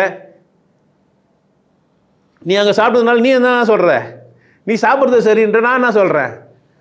நான் சொல்கிறேன் நீ சாப்பிடாம இருக்கிறது தப்புன்னு நான் உன்னை சொல்லவே இல்லை. என்னை சொல்லும்போது தான் எனக்கு என்ன ஆகுது? வலிக்குது. கடவுளுக்கு அதுக்குன்னா இல்லை, கடவுளுக்கு அதுக்கு நான் சம்மந்தம் இல்லைன்னு சொன்னால் அதை விட்டுறான். துண்டா கறி சாப்பிட்றான்றான், மாட்டுக்கு வக்காலத்து எடுக்கிறான். மனுஷன் என்ன ஆயிட்டான்? அவன் மனுஷனை மறந்துட்டான். நம்மளாம் யார்? மனிதர்கள். யாரோ ஒருத்தர் ஏதோ ஒரு மதத்தை பின்பற்றுட்டோம். யார் அவர்? அவரை மதத்திலேருந்து விடுதலை அடைய வைக்கணுமா இல்லை சாகடிக்கணுமா? மதத்திலேருந்து விடுதலை அடைகிறாரா இல்லை இன்னொரு மதத்துக்கு மாறுறாரா? ஏன் இன்னொரு மதத்துக்கு மாறுறாரு? மத மாற்றம் ஏன் நடக்குது? சமூகத்தில் மத மாற்றங்கள் ஏன் மாறுது? கம்ஃபர்டபிலிட்டி இல்லை அவனுக்கு. என்ன ஜாதியில் மட்டன்னு சொல்கிறான் ஒருத்தர், பிரதர்ன்றார். என்ன பண்ணுவான்? பிரதர் தான் பிடிக்கும் அவனுக்கு. அப்படி தானே? என்ன மட்டமாக பார்க்குறான். மாட்டுக்கறி சாப்பிட்டா அங்கே மாட்டுக்கறி பிரியாணி ஒரு பிரச்சனை இல்லை. பிரச்சனை மத மாற்றம் எங்கே நடந்தது? சமூக மாற்றங்களுக்கு ஆன்மீகமாக காரணம், மதமா? மதம் காரணம். மதம் ஆன்மீகம் இல்லைன்னு முதல்ல புரிஞ்சிக்கணும். நீங்கள் மதம்னா ஒரு இந்து, கிறிஸ்துவ, முஸ்லீம் எல்லாம் தான் மதம்னு கிடையாது. ஏதோ ஒரு ஞானி கோணி சொன்னாருன்னு வரையறுத்துருக்குது இல்லை, அந்த வரையறைய சுமந்தான் நீங்கள் யார் தான்? பெருசாவாத மதம், வளராத மதம், இப்போ தான் தோன்றிய மதம். அப்படி தானே? அதுவும் மதம் தானே, வெறி பிடிச்சிட்டு தானே. அப்போ மனிதாபிமானம் என்ன ஆகும்? அவன் எப்படி மனுஷனாக இருப்பான்? மத வெறியே எப்படி மனுஷனாக இருக்க முடியும்? ஆகவே முடியாது. ஏன் ஆக முடியாது? அவனுக்குள்ள என்ன இருக்குது? கோட்பாடுகள் இருக்குது, மத கோட்பாடுகள் இருக்குது. கோட்பாடுகள் தான் வெறி பிடிச்சி போனால் மதம். கோட்பாடுகளை சுமந்துனுக்கிறவன் உண்மையை எப்படி சந்திப்பான்? உள்ளது எப்படி உள்ளபடி பார்க்க முடியும்? அப்போது ஆன்மீகம் சமூகத்தில் வேலை செய்தான்னா ஆன்மீகம் சமூக மாற்றத்தை ஏற்படுத்தும், ஆனால் மதம் சமூக மாற்றத்தை ஏற்படுத்தும். அப்போ ஆன்மீகவாதினா யார் அப்படின்னு கேட்டிங்கன்னா, நான் வாழணும் நீயும் வாழணும், நானும் நல்லா இருக்கணும் நீயும், உனக்கு பிடிச்சது நீ செய், எனக்கு பிடிச்சது நான் செய்கிறேன். உனக்கு என்ன, ஒரு ஹோட்டல் போகிறோம், பொண்டாட்டி புள்ள எல்லாமே ஆர்டர் எப்படி பண்ணிக்கிறான்? எனக்கு வந்து ஒரு பொளிச்ச மீன், எனக்கு பொண்ணு பையன் ஆளாளுக்கு ஒன்று, அப்படி தானே? எனக்கு வந்து ஆளாளுக்கு ஒன்று சொல்லி சாப்பிட்டுப்பாங்க. என் பொண்டாட்டிக்கு ஃப்ரைட் ரைஸு சாப்பிட்டுக்கலாமா சாப்பிடக்கூடாதா? அவைலபிலிட்டி தானே. ஃப்ரைட் ரைஸ் சாப்பிட்றவங்களாம் முட்டாளுங்கன்னா என்ன ஆகும்? குடும்பத்தில் நீங்கள் நல்லா தானே இருக்கிறீங்க, குழப்பம் எப்போனா ஏற்பட்டுச்சா? நம்மளாம் ஒரு குடும்பம் தானே, குழப்பம் ஏற்பட்டுச்சா? எப்போ குழப்பம் ஏற்படுது? கட்டாயப்படுத்தும் போது. இப்போ நான் கட்டாயப்படுத்தவே இல்லை, நான் பான்னு சிவசிவான்னு ஒரு இடத்துல உட்காந்துன்னு இங்கே இருந்துன்னு சொல்கிறேன் என்னான்ட்டு, கடவுள் ஒன்று தான், கடவுள் மதம் தேவை இல்லை, நீ ஒரு விசேஷமானவன், உன்ன மாதிரி யாருமே இல்லாத போது யாரை கூட என்ன பண்ண வேண்டியதே இல்லை, போட்டி போட வேண்டியதே இல்லை. எல்லாருக்கிட்டையும் நீ போட்டி போடாமல் இல்லாமல் எல்லோரும் கூட என்ன பண்ணலாம், பழகலாம், சந்தோஷமாக இருக்கலாம். சில பல பயிற்சிகள்லாம் நம்ம தாதாங்கலாம் சொல்லிட்டு போயிடறாங்க. இந்த பயிற்சியெல்லாம் செஞ்சால் நமக்குள்ளே மூன்றாவது கண் ஒன்று இருக்குது. உடல் ஆரோக்கியமாக இருக்கும், மனம் தெளிவாக இருப்போம், நம்ம கொண்டாட்டமாக வாழ்ந்துட்டு போகிறதுக்கான சந்தர்ப்பத்தை நமக்கு கடவுள் கொடுத்துருக்கிறாரு. நம்ம எப்படி இருக்கலாம், ஆனந்தமயமாக இருக்கலாம். நியாயம் தானே? யாரால் மட்டும்தான் இது சாத்தியம்? சமூக மாற்றத்தை யாரால் தான் எத்தார முடியும்? ஆன்மீகவாதியால் மட்டும்தான் எத்தார முடியும். அப்போ மதம் வேற, ஆன்மீகம் வேற. இப்போ மதத்தில் இருக்கிற ஒரு ஆன்மீகவாதின்னு சொல்லலாமா? ஒரு மத அடையாளங்களை கூட அவர் சுமந்துருக்கலாம். ஆனால் இன்னொரு மதத்தையும் அவர் என்னவா பண்ண பார்க்கலாம்? மதமே தேவையில்லைன்ற அளவுக்கு என்னவா ஆகலாம்? அவரே ஆகலாம். இப்போ நான் திருநூறும் பூசிப்பேன், நாமமும் போட்டுப்பேன், தேவைப்பட்ட தொப்பியும் கூட, சிலுவையும் கூட, எதை ஒன்றும் மாட்டிக்கலாம். இவர் எப்படி சிவையை வைக்கி கை குழின்றான் அப்படி போட்டுருந்தா? நான் எந்த உரிமையோடு இருக்கிறேன்? இன்னொரு விஷயம், உங்கள் வீட்டுக்கு ஐயருங்களை பாப்பானை கூப்பிட்டு ஐயம் வளர்த்துனேன். பாப்பா மனுஷன் தானே. எங்கள் வீட்டு கக்கூசு அடைக்கிறவரை கூப்பிட்டு என்ன பண்ணுவேன், அடைப்பெடுக்கிறவரை கூப்பிடுவேன். இப்போ நான் ஒரு விசேஷம் பண்ணுறேன், அது ஒரு சடங்கெல்லாம் நல்லா தானே இருக்குது. கடகன்னு ஓடி போய் உள்ளே போய் உட்காந்து நல்லாவா இருக்கான்? கூப்பிட்டு உட்கார வச்சு 4 பேர் கொளுத்திட்டு பங்கெல்லாம் போட்டு அவர் அதை சொல்லி இதை சொல்லி ஊற்ற நல்லா தானே இருக்குது. 4 பேர் உட்காந்துனா அது நானும் கொஞ்சம் ஊற்ற நல்லா இருக்குது தானே? நல்லா இருக்குதா இல்லையா? எனக்கு யாரோ ஒரு வேற்று மதவாதி கூட ஒரு சடங்கு செய்து வருவார்னா என்ன பண்ணலாம்? நான் சந்தோஷப்பட்டுக்கலாம், அப்படி தானே? எனக்கு ஈஸியாக என்னை கூடவே யாருக்குறான். இப்போ ஒரு ஜாதியில் மட்டும் உயர்வுன்னா பிரச்சனையே எனக்கு என்ன பிரச்சனை? அவர் மனுஷன் தானே. இங்கே எங்கே ஜாதி வந்தது? அவர் ஒரு வேலை செய்கிறாரு, நான் தொழில் ரீதியாக பார்க்குறேன், எனக்கு அவர் உதவுறாரு, என்ன பிரச்சனை? அப்படி தானே? ஆனால் அப்படி பார்க்கல இந்த சமூகம். எப்படி பார்க்கல? அப்படி பார்க்கல. யாரைனா எதனா ஒரு கூட்டத்தில் அடைச்சி விட்டுடணும், அந்த கூட்டத்துக்கு நான் அடிமையாக இருக்கணும். அந்த கூட்டமும் என்னை ஒத்துக்க மாட்டேங்குது. இப்போது இவனும் தனியாக வந்தால் இவனும் எனக்கு எந்த கூட்டமும் வானான்றேன். புதுசாக நானே என்ன பண்ணிடலாம், ஒரு கூட்டத்தை உருவாக்கிக்கலாம். புரியுதா? இப்போ ஆன்மீகவாதிகள் என்ன செய்ய முடியும்னா ஒரு கூட்டத்தை உருவாக்க முடியும். ஆனால் நாளடைவில் இது ஒரு மதமா? வாய்ப்பு இருக்குது, வாய்ப்பு இருக்குது, இல்லைன்னா சொல்ல முடியாது. வாய்ப்பு அப்படி வரக்கூடாதுன்றதுல ரொம்ப கவனமாகறேன். நான் அசிங்கமாக பேசினா நீங்கள் என்னை பெருசாக சொல்லுவீங்களா? சொல்ல மாட்டீங்க. புரியுதா? என்னை பெருசாக சொல்லக்கூடாது. நீங்கள் இங்கே நான் முக்கியம் இல்லை. யார் தான் முக்கியம்? கடவுள் தான் முக்கியம். உங்களுக்கு டீல் யாரை கூட? கடவுளாக கூட, என்னை கூட கிடையாது. நான் ஒரு வழிகாட்டி இருக்கிறேன்னு சொல்லிட்டு போகிறேன். இப்படி இருக்குது, இப்படி உனக்குள்ளே கண் இருக்குது, இப்படி ஒரு வாழ்க்கை உனக்கு இருக்குது, இதெல்லாம் நீ எப்படி அனுபவிச்சுட்டு போகலாம், சந்தோஷமாக வாழ்ந்துட்டு போகலாம், விருப்பம். நீ தயிர் சாப்பிட்றனா சாப்பிடலாம், கறிமீன்லாம் சாப்பிட்டுக்கலாம், சொல்கிறவன் பேச்செல்லாம் கேட்காதீங்க. சொல்கிறவன் பேச்செல்லாம் கேட்காதீங்கன்னு ஒன்று இவன்லாம் சொன்னவன் இவனெல்லாம் இவன் திட்டுறான்றான். சொன்னவன் பேச்சை கேட்காதீங்கன்னா கேட்கக்கூடாது தானே? இது சரின்னா தப்புன்னா இருக்குது. அவர் சரியாக இருந்தால் அவர் பிரச்சனை. நீயா 4 குறிப்பிட்ட பேரை சொல்லி அந்த 4 பேர் எதனா புக்குங்களை வச்சுக்கின்னு இதெல்லாம் சரின்னு சொன்னால் அப்போ வாழ்க்கை என்ன இருக்குது? எந்த புத்தர்கிட்ட ஃபோன் இன்றைக்கி இருக்கிற ஃபோனை ஆப்ரேட் பண்ண கற்றுக்க முடியும்? எந்த புத்தகத்தில் இருக்குது? இன்றைக்கி தான் புதுசாக என்ன பண்ணா? இதெல்லாம் விட்டுருங்க. இதுக்கு தாண்டி போய் கோடிங் எழுத ஆரம்பிச்சிட்டான். வேத நூல்லாம் படிச்சுருந்தாக்கா நீங்கள் போய் கோடிங் பண்ணி வேலை செய்ய முடியுமா? ஒருத்தர் ரிக்வேதம் படிச்சுக்கிறேன்றாரு, அவர் போய் பொழப்பு நடத்த முடியுமா? அவர் கூடவே சொல்கிறார் நான் எம்சிஏவும் படிச்சுக்கிறேன், எம்பிஏவும் படிச்சுக்கிறேன்றார். ஏன் எம்பிஏ படித்தார்? வாழ்ந்தாகணும், அப்படித்தானே? அந்த பெல்லச்சே போச்சிட முடியுமா? போதுமா அந்த சம்பளம் அவருக்கு? அந்த மதம் போதுமா அவருக்கு? இன்றைக்கி மனிதனுக்கு மதம் போதாதுன்னு புரிய வருது. இன்றைக்கி மனிதனுக்குன்னா புரிய வருது, மதம் போதாதுன்னு புரிய வருது. இப்போ தான் மனிதன் ஆன்மீகத்தின் பக்கம் திரும்புகிறான். உடனே ஒரு பக்கம் கடவுளுக்கு தான் இல்லையான்னு ஒரு குழப்பம் ஏற்படுது. கடவுள் இருக்குதுன்னொடனே அவன் எங்கே போகிறான்னா மதத்துக்கிட்ட தான் போகிறான். கடவுள் இருக்குதுன்னா மதம் கடந்து தான் சிந்திக்கணும். மதத்துக்கிட்ட போயிட்டால் நீ என்ன பண்ண முடியாது? கடவுள் புரிஞ்சிக்க முடியாது. ஏன்? எழுதப்பட்ட நூலில் கடவுள் இல்லை. கடவுள் எப்போதும் இருக்குது, நூலில் தான் இருக்குதுன்னு நினச்சிக்கிறான். நூல்கள் கடவுளை அடையாளப்படுத்தணுமே தவிர நூலே கடவுளாக மாற முடியாது. பாம்பேன்ற ஒரு மேப்பை வச்சுன்னு நீ பாம்பேன்னு சொல்லலாம், ஆனால் அது பாம்பே கிடையாது. பாம்பே போகிறதுக்கான வரைதளம், அந்த வரைபடத்தை பார்த்துட்டு என்ன பண்ண நீங்கள் பாம்பேக்கு போகணும். ஏதோ ஒரு ஊர், டெல்லியாக இருக்கலாம், ஏதோ ஒரு கருமம் அது மேப்பில் என்னவோ அது. அப்போது ஆன்மீகம் என்பது சமூக மாற்றத்தை ஏற்படுத்த இருக்கிற ஒரே ஒரு ஆப்ஷன் எது மட்டும்தான்? ஆன்மீகம் மட்டும்தான். சமூகத்தில் ஒரு முன்னேற்றம் ஏற்படணும். நான் சொல்கிறேன், ஆன்மீகவாதி அத்தனை பேரும் முன்னேற்றுவான். நல்லா நினச்சிக்கோங்க. பில்கேட்ஸ் ஒரு மதத்தை சார்ந்திருந்தாருன்னா வளர முடியுமா? அவர் எப்போ எந்த மதத்திலையும் நீங்கள் அடையாளப்படுத்த முடியுமா? அவரை வசதியாக இருந்தவங்களாம் யாருன்னா மதத்துக்குள்ளே போக முடியுமா? என் குரு நீங்கள் எதனா மதத்தை அடையாளப்படுத்துவீங்களா? மாட்டோம். சிவபாகியர் அப்படி பண்ண முடியாது. திருவள்ளுவரை நீங்கள் மதத்துக்குள்ளே அடையாளப்படுத்த முடியுமா? முடியாது. ஏன்? மதத்துக்குள்ளே சாராமல் மனிதம் பேசி இறைவனையும் புரிஞ்சுக்கின்னு சரியாக வாழ்ந்த மனிதர்களும் இருக்கிறாங்க தானே? இருக்கிறாங்க. மதத்துக்குள்ளே இல்லாமல் மதத்தை விட்டு வெளியே வாழ்ந்துன்னு ஒழுக்கமுறை சொன்னவங்களும் இருக்கிறாங்க தானே? இப்போது மதத்துலேருந்து வெளியே வா, ஆனால் நான் சொல்கிற ஒழுக்கமுறையை ஃபாலோ பண்ணு சொன்னாங்களா இல்லையா? நான் உங்களுக்கு என்ன ஒரு ஒழுக்கமுறை கொடுத்தானா? இத்தனை மணி தான் எழுந்துக்கணும்னு சொல்கிறேன்னா? இந்த கலர் யூனிஃபார்ம் தான் போடணுன்னா? இந்த மாதிரி உணவு தான் சாப்பிட்ணுன்னு சொன்னேன்னா? குடிக்கணும்னு சொன்னால் குடிக்கூடாதுன்னு சொன்னேன்னா? யார் இருப்போம்? இல்லை நீ தெருவிலலாம் கூத்தாடுறேன்னா நான் ஆடுறேன் நீ ஆடுன்னு சொன்னேன்னா? ஆடுறவங்களவோ மட்டும் ஆடுங்க, ஆடாதவங்க சும்மா நந்துவாங்க. என்ன பிரச்சனை? கொண்டாடுறவன் கொண்டாடுறவன் என்ன பண்ணு? சும்மா எல்லோரும் கட்டாயம் வந்து எனக்கு கூட கூத்தாடணும்னு சொன்னேன்னா? சத்சங்கத்துக்கு கட்டாயம் வந்தா இன்னொன்னா? இல்லையே. ஆனால் கட்டாயப்படுத்துறது நீங்கள் செய்யலாமான்னு கேட்குறேன். நான் ஃபாலோ பண்ணலாமா? நானே உங்களை கட்டாயப்படுத்தினா ஒத்துக்கலாமா? நான் சொன்னால் நீங்கள் செஞ்சுருவீங்களா? நான் என்ன சொல்லி கொடுத்துக்குறேன் உங்களுக்கு? யாருக்கு சரியாக செய்ய? உனக்கு திருப்தியாக வாடுறதுக்கு வந்தியா, எனக்கு திருப்தியாக வாழ வந்தியா? சிவா கிட்ட போய் ஆலோசனை கேட்டால் சிவா என்ன சொல்லுவார்? கட்டாயமாக ஆனந்த வாழ்க்கை வந்துரு, 40 நாள் கோர்ஸுக்கு வந்துரு, பணத்தெல்லாம் எடுத்து கொடுத்துருன்னு சொல்லுவார் தானே? அப்படி சொல்லுவாரா? வந்தால் உதவ முடியும்னு சொல்லுவாரா?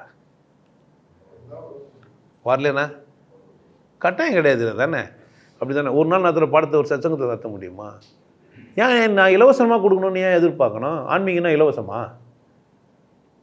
நான் வாழணும், நீயும் என்ன பண்ணா? 2 பேரும் வாழ்றதுக்கு தானே வழி தேடணும். நீ மட்டும் வாழணுமா இல்லை நான் மட்டும் வாழணுமா? நீயும் நல்லா இருக்கணும். அப்போ நான் என்ன செய்யணும்? உன்னால் முடிஞ்சது எனக்கு கொடு. நீ மீனை கொடு, நான் நெல் கொடுக்குறேன். அப்படி தானே? நீ எனக்கு எதனா கொடு, நான் உனக்கு எதனா கொடுக்குறேன். நம்ம 2 பேரும் என்ன பண்ணலாம்? என்கிட்ட இருக்குது, நான் கொடுக்குறேன், நீ வாங்கிக்கோ, வாங்க கட்டிப்போ. கட்டாயமா இது? கட்டாயம் வாங்குன்னு சொல்ல முடியுமா?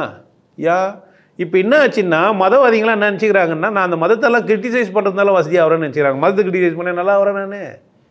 அவசியம் இல்லையே. உண்மை சொல்கிறேன். கடவுள் வெற்றி. இப்போ ஒரு கண்டவர் விண்டியில் எவ்வளோ அழகாக சொல்கிறேன். ஒய்யா அப்படி கேட்டாரா தெரில, அவர் பார்த்தாரா என்னன்னு எனக்கு புரியாது. அவருக்கு தான் பிரச்சனை அது. அப்போ நாம் தான் உசாராக இருக்கணும். ஆன்மீகம் என்பது சமூகத்தில் பெரிய புரட்சி செய்யக்கூடியது. சமூகத்தில் என்ன பெரிய புரட்சி. இந்த டியூப்லைட்டை கண்டுபிடிச்சவன் யாருன்னா ஆன்மீகவாதி. அறிவியல் அறிஞ்ச பேர் ஆன்மீகவாதியானா பிற நலம் பேன்ற யார் தான்? ஏன் அந்த பல்பை கண்டுபிடிச்சான்? ஃபயர் மேலே படக்கூடாது, மீத்தேன் எரியக்கூடாது, பல்ப் வெளிச்சம் மட்டும் தான் போகணும். அதுதான் கரண்ட்டை கண்டுபிடிச்ச யார் தான்?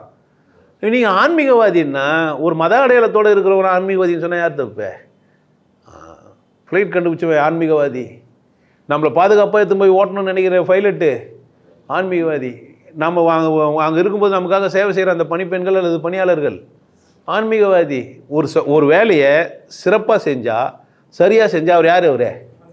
இப்போ ஆன்மீகன்றது சமூக புரட்சிக்கு வித்துடுமா வித்துடாதா? அப்படி இப்போ ஆன்மீகத்தை பார்த்தா தான் இந்த சமூகம் மாறும். மதமாக ஆன்மீகத்தை மாற்றிட்டீங்கன்னா கோட்பாட்டுக்கு அடிமையாயிடுவீங்க. ஆன்மீகம் என்பது ஒரு கோட்பாடு அல்ல.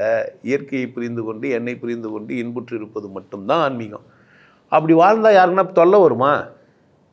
பிரச்சனை வருமா? அப்போ நீ பான்னு இயற்கையோடு இருந்து, நீ பான்னு ஒழுங்காக இருந்து, நீ பான்னு சாதாரணமாக இருந்துட்டு போக வேண்டியது தானே ஆன்மீகவாதின்னா? எனக்கு ஏன் சொல்கிறேன்னு கேட்குறான் ஒருத்தன். உன்னை ஏன் நான் கேட்க சொன்னேன்னு கேட்குறேன் நான். இங்கே தான் பிரச்சனை. நான் உன்னை கேட்க சொன்ன புரிஞ்சிச்சு இல்லை? நீ தான் நல்லா தானே இருக்கிற, ஏன் என் வீடியோ பார்க்குற? என்னை பார்க்கறது உனக்கு ஏன் வேலையை வச்சுக்கிற? என்கிட்ட எதனா வேணுன்னா வாங்கிக்கோ, கொடுக்குன்னா கொடுன்றேன். எனக்கு எதனா கொடு, இல்லை என்ன பண்ணி என்கிட்ட வாங்கிக்கோ. இல்லை உன்னை நான் திருத்த போகிறேன். என்னையா நீ திருத்த போகிற? கொண்டாட்டத்தை நீ எப்படி திருத்த முடியும்? நான் வந்து தெருவில் கூத்தாடுறேன், நீ வந்து ஆடுற கூத்து சரியிடாது, இப்படி ஆடணும்னா நியாயமா? இது மியூசிக் வாசிக்கிறாங்க, அதுக்கேற்ற மாதிரி குடிச்சிட்டு போயிடுறேன், அவ்வளோதானே. அப்போ வாய்ப்பு கிடையாது, அதுக்கேற்ற மாதிரி என்ன பண்ணிட்டு போகிறேன்? எனக்கு கிடைச்ச உணவை சாப்பிட்டு போகிறேன், எனக்கு கிடைச்சபடி நான் என்ன பண்ணிட்டு போகிறேன்? வந்துட்டு போகிறேன். நான் சந்தோஷமாக இருக்கிறது என்னுடைய இலக்கு. கடவுளுக்கு நெருக்கமானது வாழ்க்கை. நான் உங்கள் எல்லாருக்குமே சொல்கிறேன், இந்த 3வது கண் விழிப்பு வந்துச்சு, உங்களுக்கு தெளிவாயிட்டீங்க அப்படின்னா ரொம்ப கொண்டாட்டமான மனிதன் தான் நீங்கள் மாறணும். யார்? உங்களை நீங்கள் தான் வழிநிறுத்தணும். சோகமாக இருக்கிறதுக்கான காரணம் எதுவுமே தேவையில்லை. நான் அழகாக சொல்லிட்டேன், துன்புறுத்துக்கு எதுவுமே காரணம் இங்கே இல்லை. வச்சுங்கிற பற்றும் பாசமும் தான் உங்களை என்ன பண்ணுது, துன்புறுத்துது. நீங்கள் உள்ளவும் வெளியவும் சந்தோஷமாக வாழ்ந்துட்டு போகிற வழியை பாருங்கள். உள்ளவும் வெளியவும். உள்ள என்ன இருக்குது, கடவுள் இருக்குது. வெளியே என்ன இருக்குது, கடவுள் இருக்குது. சுற்றி என்ன இருக்குது, கடவுள் தான் இருக்குது. நான் என்னத்துக்கு வந்துக்கிறேன், கொண்டாட்டு போகிறதுக்கு வந்துடுறேன், வேறு ஒன்றுமே இல்லை. நீங்கள் முடிஞ்சதை செஞ்சுட்டு போங்க அந்த சமூகத்துக்கு. இப்போ என்னால் முடிஞ்சது நான் பேசிவிட்டு 4 பேர் நல்லா இருக்கணும்னு சொல்லிட்டு போகிறேன். என்னால் முடிஞ்சது. உங்களால் முடியும்னா நீங்கள் என்ன செய்யுங்க, எதை ஒன்றா செய்யுங்க. நீங்கள் சிஏ வந்து அக்கௌண்ட்டை சரியாக செஞ்சுட்டு போ, இல்லை கம்ப்யூட்டர் வேலை சரியாக செஞ்சுட்டு போ, ஒரு ஹோட்டல் வச்சுக்கிறியா சரியாக செஞ்சுட்டு போ, ஒரு செலவு தொழிலாளியாகிறியா சரியாக செஞ்சுட்டு, சுடுகாட்டில் வெட்டியாராகிறியா தப்பு இல்லை சரியாக செஞ்சுட்டு போ. செய்தொழில் வேற்றுமைனாக்கா செய்கிற வேலையை பற்றி மதிப்பு வருதுன்றதுலாம் கிடையாது. நீ நீதிபதியே ஆனாலும் கூட உனக்கான சந்தர்ப்பத்தை சரியாக பயன்படுத்தின்னு சரியாக வாழ்ந்துட்டு போ. இல்லைன்னா கஷ்டம் இருக்குது, நஷ்டம் இருக்குது, துன்பம் இருக்குது. கடவுள், இயற்கை, உண்மை. நீ எதை செஞ்சாலும் அது உனக்கு திருப்பி செய்யப்படும். நீ மாடை சாப்பிட்டீங்கன்னா மாடு உன்னை சாப்பிடாது. பசியை ஆத்திக்கிறதுக்கு சாப்பிட்டா தப்பு இல்லை, பசியை ஆத்திக்க சாப்பிட்டா தப்பு இல்லை. மாடுகறி தான் சாப்பிடுவேன்னா தான் தப்பு. என்னால் மாட்டுக்கறி தவிர வேறு எதையும் சாப்பிட முடியாதுன்னா குற்றம். அப்படி வாழக்கூடாது, அப்படி வாழக்கூடாது. தன் உன் பெருக்கத்துக்கு சாப்பிடக்கூடாது, பசிக்கு சாப்பிடணும். அது ருசியாகவும் சாப்பிட்டுக்கலாம், தப்பு கிடையாது. ஆனால் ருசிக்காகவே சாப்பிடக்கூடாது. பசிக்கு சாப்பிட்றத ருசியாக்கிக்கலாம், ஆனால் ருசிக்காகவே பசியை உருவாக்கக்கூடாது. அளவுக்கு மிஞ்சினா அமிர்து கூட நஞ்சு தான். அப்போ நான் அளவு, நான் இதுவே வச்சுக்கிட்டு என்ன தான் நான் தான் மெயின்டைன் பண்ணுமே தவிர அடுத்தவங்களை பார்த்து கோட்பாடுகளை உன் மண்டையில் வச்சுன்னு அதனால் நீ ஆன்மீகவாதினா நியாயமா? அது கோட்பாடுகள் ஆன்மீகவாதி இல்லை. கோட்பாடு ஆன்மீகத்தை கிடையாது. ஒரு மனிதன் கருணையாக இருக்கணும், பிற நலம் பேணணும், எல்லோரும் நல்லா இருக்கணும்னு நினைக்கணும். எல்லோரும் அவ்வளோதான். எல்லோரும் சந்தோஷமாக இருந்துட்டா எல்லாம் நல்லா இருக்கணும். அவனை கூட தொல்லை போய் நிற்பான், சண்டை போய் நிற்பான் கிடையாது. எனக்கு சொன்னால் இது மாதிரி போய் சொன்னேன்ப்பா உன் பிரச்சனை எனக்கு எதுக்கு, நீ என்ன வேணா பண்ணின்னு போ. பாவம் நீ எதுக்கு போந்துக்கிற? ஆமாம், கோட்பாடு மட்டுமே மண்டையில் வச்சுருந்துட்டு ஒரு ரோபோவாக இருந்துட்டு வாழ போந்தோன்னே நான் என்ன பண்ண முடியாது, ஒன்றும் செய்ய முடியாது. ஒரு ரோபோ, சில பேர் நிறைய ரோபோங்கள் இருக்குது இங்கே. ரோபோ கூட சொன்னால் கூட கோபம் வருதுனாக்கா என்ன சொல்லுது, வேறு என்ன சொல்லு, ஒரு இயந்திர கதியா இல்லைன்னா மரியாதை குறைனா நீ வாழ்ந்துட்டு போ, நான் ஒரு மடைனா இருந்துட்டு போகிறேன். நீ தான் அறிவாளியாகவே இரு, நான் இருந்துட்டு போகிறேன், நான் வந்துட்டு போகிறேன். ஆனால் வாழ்க்கை முட்டாள்தனத்துக்கு தான் என்னக்கா நான் என்ன பண்ணிட்டு போகிறேன், ஒரு முட்டாளாக இருந்துட்டு போகிறேன். குழந்தை கூட வளர்கிறதுக்கு எப்படி இருக்குண்ணா, நான் அறிவாளியாவாக இருக்குண்ணா, குழந்தைக்கு ஏற்ற மாதிரி பேசணும், அவ்வளோதானே. இந்த சமூகத்தில் நான் ஜாலியாக பேசின்னு கொண்டாட்டமாக இருந்துட்டு போகிறேன். ஆன்மீகம்னா ரொம்ப எளிமையாக சொல்கிறேன், நீ உன்னை கொண்டாடுறது தான். என்கிட்ட வந்தால் தான் கொண்டாட்டம்லாம் கிடையாது. நீ எங்கே இருக்கலாம், சில பேர்லாம் கீழே ஐயா தெளிவாக பேசுனீங்க, நிறைய பிரச்சனை நான் பேசிக்கிறேன். பிரச்சனை என்ன, கோவம் ஏன் வருது, பயம் எதுக்கு வருது, இல்லை நிறைய அபிராமி அந்தாதி பேசி வச்சுக்கிறேன், 6 கிளை மதங்களை பேசி வச்சுக்கிறேன், எல்லாத்தையும் குண்டலினி பேசி வச்சுக்கிறேன், யோகம் பேசி வச்சுக்கிறேன், அண்மையில் திருமந்திரம் வெளியிட்டோம் விட்டுருக்கிறேன். கையில் உங்கள் கையில் இன்னும் தரவில், விரைவில் உங்கள் கையில் திருமந்திரமும் தவழும். திருக்குறள் விளக்குரை எழுதி வச்சுக்கிறேன். நன்றி உணர்வு, நீதான் கடவுள், துன்பம் உனக்கு இல்லை எழுதி வச்சுக்கிறேன். உபதேசம் தரத்துக்குன்னே வழிகாட்டின்னு ஒரு புக்கு எழுதி வச்சுக்கிறேன். அதை ஜெயா டிவியில் இதுவும் புத்தக விமர்சனத்துக்கும் அமைச்சு அவங்களும் அந்த புக்கை பேசி வருகிறாங்க. நான் உங்கள் நலன் விரும்பி, உங்கள் நலன் விரும்பினா ஏன் நிலமை விரும்பாமல் இருப்பேனா? நீங்கள் நல்லா இருக்கணும் நான் கெட்டு போகணுமா? இல்லை நான் கெட்டு போனால் நீங்கள் நல்லா இருக்கணுமா? தேவையில்லை. நானும் நல்லா இருக்கலாம். நான் பாலம் அமைச்சு தர முடியும், நான் படுத்து நீ எம்எல் நாடுன்னு சொல்ல முடியாது. என்னால் என்ன செய்ய முடியும், பாலம் அமைச்சு தர முடியும். நான் படுத்துக்கிற நீ மேலே ஏறி நந்து போன்னு சொல்கிற அளவுக்கு நான் என்ன கிடையாது, முட்டாள் கிடையாது. பாலம் அமைச்சு தரேன், நீ 2 கை போடு, என்ன பண்ணலாம், பழக போட்டு பாலத்தை ஈஸியாக கடக்கலாம். வாழ்க்கை ரொம்ப இன்பமயமானது. சமூகம் எப்போவுமே மாறாது, அதாவது பிரச்சனை. ஜாதி வச்சுருக்கோம், அது பிரச்சனை. ஜாதி ஏற்றத்தாழ்வு இருக்கும். அரசியல்வாதிகளுக்கு வந்து வேறு வேலை இல்லை. ஒரு எம்எல்ஏ கவுன்சிலர் போய் ஒருத்தர் அடிச்சிட்டாருன்னு சொன்னோடனே நாம் கட்சி உறுப்பினர் அடிச்சிட்டாருன்னு சொல்லி இவரும் டிஎம்கே ஆள் தான் அடிச்சாருன்னு அவரும் பேசிக்கிறாங்களே தவிர என்ன பேசிக்கல, அங்கே நடக்கலை. பேசிக்காக என்ன நடந்ததுன்னே புரிஞ்சிக்கல. அவர் சர்ச்சில் அந்த பிரச்சனையை கேட்டுக்கிறாரு, சர்ச்சு பாதிரியார் ஆளை விட்டு வச்சுக்கிறாரு, ஆளை விட்டு வச்சுரு டிஎம்கேவாக இருக்கிறாரு. இவ்வளோ தான். இதில் திமுக என்ன பண்ணிச்சே? இல்லவே இல்லை, பிரச்சனையே இல்லை. யாரோ ஒரு எம்எல்ஏ பையன் வந்து வீட்டில் வேலை செஞ்சுக்கிற பிள்ளையே வச்சுக்கிறான். அவங்க வந்து தலித்து, அவங்க தாத்தப்பட்டவங்க, அவங்க மற்றவங்க பேசலை, அவங்களாம் பேசுனா இல்லை. யார் தலித்து வந்தால் மட்டும் அடிக்கலாமா? யார் அதெல்லாம் என்ன பண்ண முடியாது, அடிக்கக்கூடாது. எம்எல்ஏ பிள்ளை நம்ம மட்டும் வேலைக்காரிகளை எதனா பண்ணலாமா? பண்ணக்கூடாது. இது எம்எல்ஏலாம் எங்கே வந்தார்? அவர் தெளிவாக சொல்லிட்டாரு கருணாநிதி எம்எல்ஏ, எனக்கு என் பிள்ளைக்கும் சம்மந்தம், அவன் தனியாக வாழ்ந்துங்கிறான், அது அவன் பிரச்சனை, என் பிரச்சனை கிடையவே கிடையாதுன்னு தெளிவாகவே சொல்கிறாரு. இப்போது இந்த புள்ள போய் காதலிக்கிறாரா, இது அவருக்கு பிரச்சனை. அவள் காதலிச்சா ஒன்று, நான் உங்கள் வீட்டு வேலை தானே செய்ய வந்தா, முதல்ல வீட்டு வேலைக்காரிக்கிட்ட சர்டிஃபிகேட் வாங்கி வச்சதே குற்றம் தானே. இதை இப்போ நேசன் ஒன்று பிரச்சனை, 62 இடத்துல விட்டாங்க, புள்ள போய் பார்த்துக்கினாரு, அடிபட்டாருன்ட்டு. அவன் அடிக்கிறாங்க சார், பிடிக்கிறாங்க சார்ன்றான். உனக்கு பத்திரிகை சுதந்திரம் எது கொடுத்து வச்சுக்கிறாங்க? அத்தவங்க ரகசியத்தை பார்த்துட்டு கம்ப்ளைண்ட் காசு வாங்குறதுக்கா பண்ணானுங்க? இல்லையே. அப்போ மனித மனம் அசிங்கமாயிடுச்சு. ஆனால் ஆன்மீகம் அப்படி இல்லை, நேராகிடும். நேர்மையாக வாழலாம், என்ன முடியுமோ அதை செஞ்சு உதவி பண்ணிட்டு 4 பேருக்கு நீயும் நல்லா இருக்கலாம். ஆன்மீக வாழ்க்கை சமூகத்திலேருந்து மாறுபட்டது, மதத்திலேருந்து மாறுபட்டது. ஆன்மீகம் என்பது தன்னை தான் கொண்டாடுவது, பிறரை நேசிப்பது, அடுத்தவங்க நலனில் அக்கறை எடுத்துக்கிறது. அடுத்தவங்க நலனில் என்ன பண்ணோம்? அக்கறை. நான் சத்தியமாக அக்கறையோடு தான் பேசுகிறேன். நீங்கள் அக்கறையாக இல்லைன்னா யார் பிரச்சனை? அப்போ அக்கறையாக பேசுகிறோன்னாக்கா அப்படியே நாகரிகமாக பேசுகிறேன். என் மேலே அக்கறையாக நீ எனக்கு என்ன நாகரிகமாக பேசுனா, நீ என் தோழன், நான் என்ன பண்ண முடியும்? உங்கள் தோல் மேலே கை போட்டு பேச முடியும். நீ எனக்கு அந்நியப்பட்டவன் கிடையாது. மற்ற ஆளுங்களாம் அந்நியப்பட்ட அதிகாரிங்கிட்ட போய் நான் என்ன பண்ண முடியாது? அங்கே போய் போலீஸ்காருக்கு மடங்கினோடனே டேயின்னு கூப்பிட்றாரு, நம்மளும் போய் டேயின்னு சொல்ல முடியும்? ஆனால் உள்ளுக்குள்ளே என்ன பண்ணிப்பான்? 2 வார்த்தை எக்ஸ்ட்ரா பேசிட்டு போவோம். ஆனால் அவன் காதலில் மட்டும்தான் அது கேட்டிருக்காது. அப்படி தானே? ஆனால் அப்படி அவர் அவமானப்படுத்தினார்ல, டேயின்னு கூப்பிட்டு, தண்டனை உண்டு கடவுள்கிட்ட. நீங்கள் நினச்சக்கூடாது அதிகாரி ஆகிட்டாருன்னா அவர் எதை வேணா பண்ணலாம்லாம் நினச்சிக்காதீங்க. கடவுள் என்ன பண்ணுவான்? தண்டிப்பான். அடுத்தவங்களை அவமானப்படுத்தினா கடவுள் உங்களை தண்டிப்பான். நான் உங்களை பார்த்து ஒருத்தவங்க மாதிரிலாம் பேசி உங்களை யாருன்னா அவமானப்படுத்தேன்னா என்ன? யாருன்னா உங்களை பார்த்து ஏங்க ஏன்டா வந்து நீங்கள் அப்படியே கேட்டுனுங்கிறேன்? இல்லவே இல்லை. அப்போ நான் பேசும்போது என்ன பண்ணுறேன்னா, பேச்சுக்காக வேண்டி பேசுகிறேன். சிங்கப்பூரில் பேசுகிறேன்னா அது சிங்கப்பூரில் கூட்டம் தான், நான் தான் பண்ணியிருப்பேன். என் வார்த்தையெல்லாம் பிடிச்சிருது, அது மாதிரி பேசுறதெல்லாம் பிடிக்காமலாம் இல்லை. அது அவங்களுக்கு நீதிமன்றத்துக்கும் நீதிபதிக்கும் மற்றவங்களுக்கோ பிடிக்காது, தெரியாது. ஏன்னா நாகரிகமாக வளர்ந்தவனுக்கு, கோட்பாடு உள்ள ஒரு மனிதனுக்கு குரங்கு சேஷ்டை பிடிக்காது. குரங்கு கோட்பாடு பற்றிலாம் நடக்காது. லெஃப்ட் ரைட்லாம் போட்டு குரங்கு நடக்குன்னா என்ன பண்ணா நடக்கும்? இப்போ குரங்கு நடக்குது, அவ்வளோதான். கோட்பாடோடு நடக்குமா? ஜாலியாக நடக்குமா? அப்போ குரங்காலேயே ஜாலியாக நடக்க முடியும்னா மனுஷன் எப்படி நடக்கணும்? ஒரு குரங்கே தன்னை கொண்டாட்டமாக வச்சுக்க முடியும்னா, ஒரு விலங்குகளே தன்னை கொண்டாட்டமாக வச்சுக்க முடியும்னா, மனிதன் எப்படி இருக்கலாம்? எனக்கு பகுத்தறிவு கொண்டாட்டமாக இருக்கிறதுக்கா, துக்கப்பட்டுக்கிறதுக்கா? என்னை நானே குற்ற உணர்வு வச்சுக்கிறதுக்கா, இல்லை நான் மகிழ்ச்சியாக வச்சுக்கிறதுக்கா? என்ன பிரச்சனை? இது புரியுதா உங்களுக்கு என்ன சொல்கிறேன்ட்டு? ஒரு சிங்கம், ஒரு புலி, ஒரு கரடி, இல்லை 5 அறிவு விலங்குகள்லாம் மகிழ்ச்சியாக இருக்கும் பொழுது 6 அறிவு உள்ள நான் ஏன் மகிழ்ச்சியாக இல்லை? ஒரு கேள்வியே இல்லையா? ஏன் இல்லை மகிழ்ச்சியா? சமூக ஒழுக்கமும் எனக்கும் ஏதோ முரண்படுது. சமூகம் சொல்கிறதுக்கு நான் எங்கேயோ முரண்படுறேன். சமூகம் சொல்லுது காலிலேருந்து ஐகிரி நந்தினின்னு சொல்லுது. நான் காலிலேருந்து என்ன சொல்லுங்கிறேன்? ஆண்டவரே கத்தாவேன்னு சொல்கிறேன். இங்கே பிரச்சனை. அழகிரி நந்தினி சொல்லுவா, ஆண்டவரே கத்தரே சொல்லவா? ரெண்டுமே சொல்ல வேண்டிய அவசியம் இல்லை. ஏன் இஷ்டம்? ஒரு நாள் அழகிரி, ஒரு நாள் ஆண்டவர், இன்னொரு நாள் வேறு எதுனா சொல்லலாமா சொல்லக்கூடாதா? காலில் ஏந்துனா தான் முக்கியம். இன்னும் கூட முன்னொரு பிசினை என் பொண்டாட்டி பேர் கூட சொல்லலாம், ஏந்தும் போதே பாபி பாபி பாபி பாபின்னு.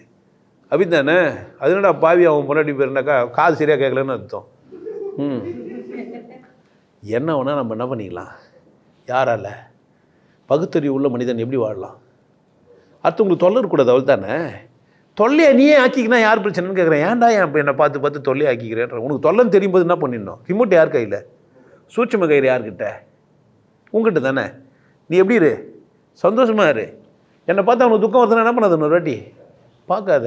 யாருக்கு நான் பேசிங்கிறேன்னா, யாரோ தன்னை தெரிஞ்சுக்கணும்னு நினைக்கிறவன், யாரோ நான் நல்லா இருக்கணும்னு நினைக்கிறவன், யாருக்கோ கடவுள் இருக்குதா இல்லையான்னு தெரில, குழப்பமாகுது, அவனுக்கு தான் நான் யார் தான்? யாருக்கோ தெரியாதுங்கிறாங்கல்ல, அவங்களுக்கு தான். தெரிஞ்சவங்களுக்கு நான் எதுக்குன்னு கேட்குறேன். உனக்கு கண்ணுக்குது, காதுக்குது, மூக்குக்குது, வாய்க்குது, உன்னால் போக முடியும்னா நான் எந்திரிக்க அப்படி தானே? நான் ஒரு மாடு வச்சுன்னு கட்டின்னு மாட்டு வண்டி வச்சுன்னு உட்காந்துக்கிறேன். எதுக்கு? இல்லை ஒரு ஓடக்காரன் நான் எதுக்கு உட்காந்துங்கிற பரிசல் வச்சிக்கின்னு அக்கறைக்கிட்டு போய் விட்றதுக்கு. நான் நீந்தி போய்டுவேன்னா போயேன், சுற்றின்னு போய்டுவேன்னா போ, பாலத்தில் போய்டுவேனாலும் போயிடு. நான் போட்டு வச்சுக்கிறேன்றதுனால நீ போட்டில் வாண்ணா சண்டை போட முடியுமா? நான் ஒன்றும் போட்டில் சும்மா ஏற்ற முடியும், 2 ரூபா கொடுத்தா தான் ஏற்ற போகிறேன். சும்மா ஏற்றினா இலவசமாக நான் சொல்கிறேன். இல்லை போட்டுன்னா தள்ளி விடுன்றேன், இல்லை துடுப்பு நீ போட்டு 4 பேர் ஏற்றி போத்துக்குன்றேன். இவ்வளோ தானே வாழ்க்கை உங்களுது. நான் ஒரு ஓடக்காரன், இல்லை ஒரு மாட்டு வண்டி ஓட்டுருவேன், இல்லை பைலட்டை கூட நினை, உன் இஷ்டம். நான் ஒரு சாரதி, நான் ஒரு வேலைக்காரன், நான் ஒரு பணியாள். ஆனால் நான் கொண்டாட்டமானவன். நான் யூனிஃபார்ம் போட்ட அவன் ஓடக்காரங்கிட்ட தான் போட்டில் ஏறுவேன்னா ஏறாதே. என் கூட்டுப்பாட்டுக்கு ஒத்து வரவங்கிட்ட தான் நான் போட்டில் ஏறுவேன்னா என்ன பண்ணாத வராது. என் போட்டு யாருன்னு பார்க்காது, நீயும் என்னென்ன பார்க்கக்கூடாது. என்னை யாருன்னு பார்த்துட்டு அவசியம் ஆச்சரியப்படுறேன்னா யார் பிரச்சனை? சமூகத்தில் தேடி பார்த்தானே எங்கேனா போந்திருப்பேன் தானே. நானா சிவாஜியா போய் போய் அந்த காசியில் போய் ஐயரை தேடி நான் வேறு சமூகம்னு சொல்லி எனக்கு கிரீடு வைங்கன்னு சொல்லி ராஜாவாகிறதுக்கே? நான் அந்த சிவாஜி கிடையாது. சிவாஜி அது மாதிரி போராடினார் பாவம். அவர் சூத்திரனா வந்துட்டார். அவர் ராஜா ஆகிறதுக்காக ஐயருங்களுக்கெல்லாம் அவருக்கு இடைக்கா 7 விதமான பொருளெல்லாம் கொடுத்து என்னென்னோ பண்ணிடுறாரு. யார் பிரச்சனை இது? அது சிவாஜி பிரச்சனை. நான் சிவாஜி இல்லை. நான் யார்? சிவானா கிடையாது, சிவாஜி கிடையாது, சிவயோகி. அதனால் நான் என்ன பண்ண மாட்டேன். நீ என்ன ஜாதியில் மட்டும் பார்த்தா யார் பிரச்சனை? உன் பிரச்சனை. ஏன் பிரச்சனை எனக்கு என்ன இருக்குது? நான் ஏன் இல்லைன்ட்டுன்னு நீ அறிவாளின்ற. நான் அறிவுக்கே சம்மந்தப்பட்ட ஒரு உணர்ச்சி உள்ள ஒரு மனிதன். நான் யார்? ஒரு உணர்ச்சி உள்ள ஒரு மனிதன். கொண்டாட வந்துக்கிறேன். நீ நானோ சந்தோஷமாக இருக்கலாம், ஆனந்தமாக இருக்கலாம், மகிழ்ச்சியாக இருக்கலாம், யாருக்கும் தொல்லை இல்லாமல். யாருன்னா தொல்லைப்பட்டால் யார் பிரச்சனை? சிரிச்சாவே உனக்கு வயிறு எரிஞ்சா நான் என்ன பண்ண முடியும்? இங்கே சிரிக்கிறீங்கன்னே வயிறு எறினான். பேக்ரவுண்டில் யாரா சிரிக்கிறது காட்டு எனக்கு. என் வேலையா இது? சந்தோஷமாக வந்துட்டு துக்கமாக ஆனால் யார் பிரச்சனை? வந்தது எதுக்கே? சந்தோஷமாக இருக்கிறதுக்கு. ஏன் துக்கப்படுவானே? சந்தோஷமாக இருங்க, கொண்டாட்டமாக இருங்க, மகிழ்ச்சியாக இருங்க, ஆனந்தமாக இருங்க, ஆன்மீகவாதியாக இருங்க, நல்லா இருங்க.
நல்லா இருங்க, சிறப்பாக இருங்க, கொண்டாட்டமாக இருங்க. உங்களை நீங்கள் மதிப்பு மிகுந்தவராக மாற்றுறது உங்கள் கையில் தான் இருக்குது. நல்லா இருங்க. நான் ஒரு வாய்ப்பு என்னை பயன்படுத்திக்கலாம். நல்லது.